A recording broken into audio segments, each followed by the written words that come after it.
Forget everything you expected from Stuart Fails to Save the Universe. This isn't your typical sitcom. It's a sci-fi adventure packed with Easter eggs, callbacks, and comic book deep cuts. Episode 1 threw a lot at us.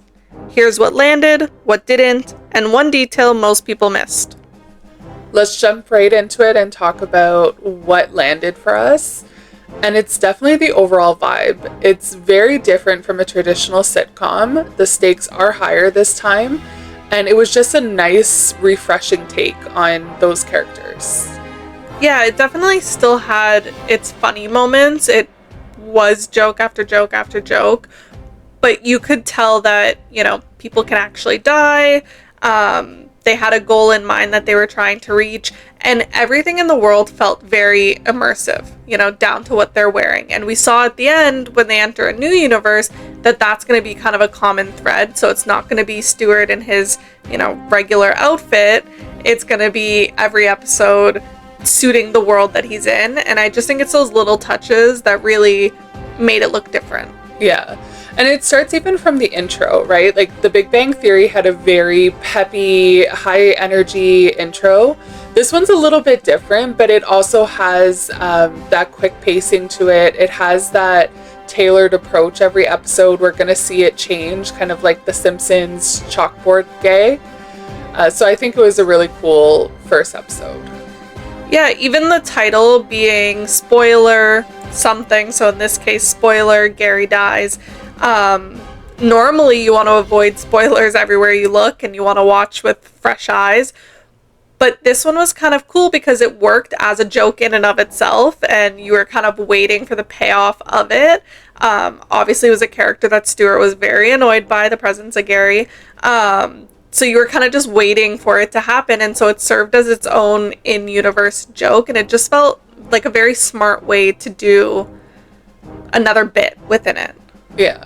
The Big Bang Theory was very smart for a sitcom, and it makes sense that they would have that same tone in their new show. I'll also say they did an excellent job when it came to fan service and seeing some of the previous characters like Barry and Raj. I really enjoyed how they brought them in. Yeah, I think everyone was expecting, okay, they're going to bring back some of these side characters that are now going to be the mains.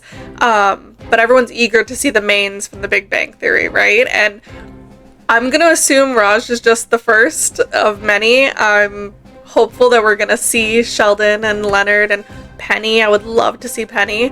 But it was really satisfying to see Raj, and in such a different way and with quite the ending that I don't think you would expect. Yeah, and it's just so tragic because even in The Big Bang Theory, he was chronically single. And love never worked out for him. And then this poor guy, like, spoilers, he talks about, like, he finally got married. He rode an elephant on the wedding day, and she got eaten by a giant moth. And it seems like, these universes, they might not have the same stakes, right? It's not going to affect the same timeline that we watched in The Big Bang Theory, so you can really kind of divert, right? But Stuart, for example, ends The Big Bang Theory with Denise, but he is a chronically unlucky guy, and we see him in this universe. She thinks he's dead, moves on, and is now like, well, I have to grieve first. And we kind of see the return of his being unlucky. And so it's interesting to see. It's in the title, Stuart Fails to Save the Universe. Is that going to be a common theme throughout every episode? Him kind of losing something each way. Absolutely. I think we're going to see more of that hijinks. Like, he is who he is at the end of the day. Yeah. And that brings us to what didn't land. And I think we're on the same page with this one. Every episode is going to call back to some sci-fi show, some comic book, and I think they were leaning towards Fallout in this one, but it just felt a little too light on the Fallout. I would have liked to have seen more from that world. Yeah, it definitely looked like they tried to blend it with The Big Bang Theory, blend it with Pasadena. Obviously, having the comic book shop be there makes sense and is kind of that home base because that's where our characters would come from all the time. So that part makes sense, but I kind of thought we would see a little bit more of a direct, maybe like scene by scene, or even, just the landscape would be a little more closely aligned to Fallout, a little bit more on the nose than it was. I was fine with the scenery. I would just think they could have done a little bit more, even just somebody in a blue jumpsuit. Like, so easy to be like, we're calling back Fallout, put them in a blue jumpsuit. Yeah, or have them, think that Denise is the main girl from Fallout or something, just a little bit more of like on the nose. This is the show that we're talking about. But I mean, I think that's nitpicking as well. We still knew what they were talking about, so. Absolutely. And I just think broadly, we've watched a lot of sci-fi, so I think we'll pick up a lot of the references, but for new watchers, I don't know that they will. So I hope there is like a gag or a moment in the episodes where they get a little bit of a debrief on the world that they're in. Like, oh, this is the world where, all the land animals swim or something like that. Like, yeah, because I mean, that's the interesting thing about this show is that it's 10 episodes. It's going to be 10 different worlds. Someone, I'm sure, has seen all 10, but a lot of people will have seen 5 of them or 6 of them or 7. But there will be episodes that are referencing shows people have not seen. It's very likely there'll be shows we have not seen. And we'll be trying to do, a little bit of catch up. So I hope that we'll be able to understand enough of the jokes that we don't feel lost. But it is risky to cover so many different movies or shows in one show. So finally, we have the clue that we think most people will miss on the first watch, and that's, why did Stuart, from assumedly the Big Bang Theory timeline, visit this Stuart in this universe? We see in the previews, we see at the end of the episode, there are other universes that are much nicer, cleaner, put together, less dangerous.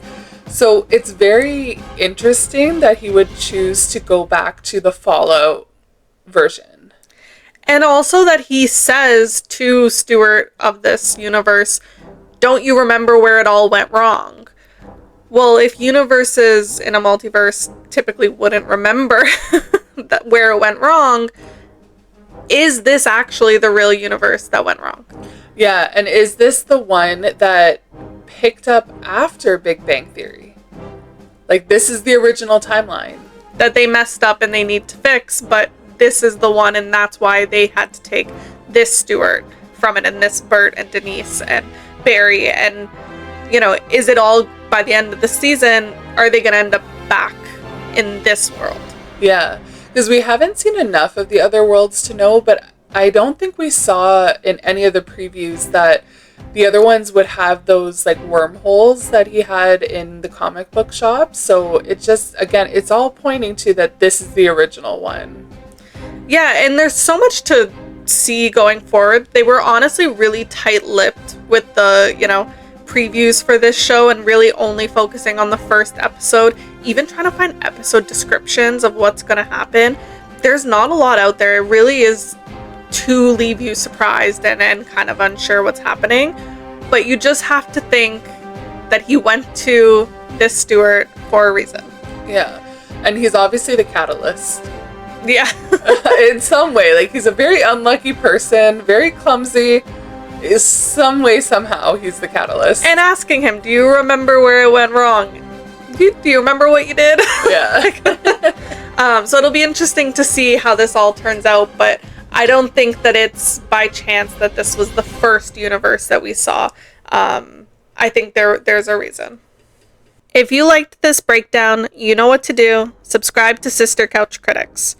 We drop new episodes every week with Easter eggs, theories, and the deep cuts nobody else is catching. New episode, new breakdown. See you then. Talk to you soon. Bye.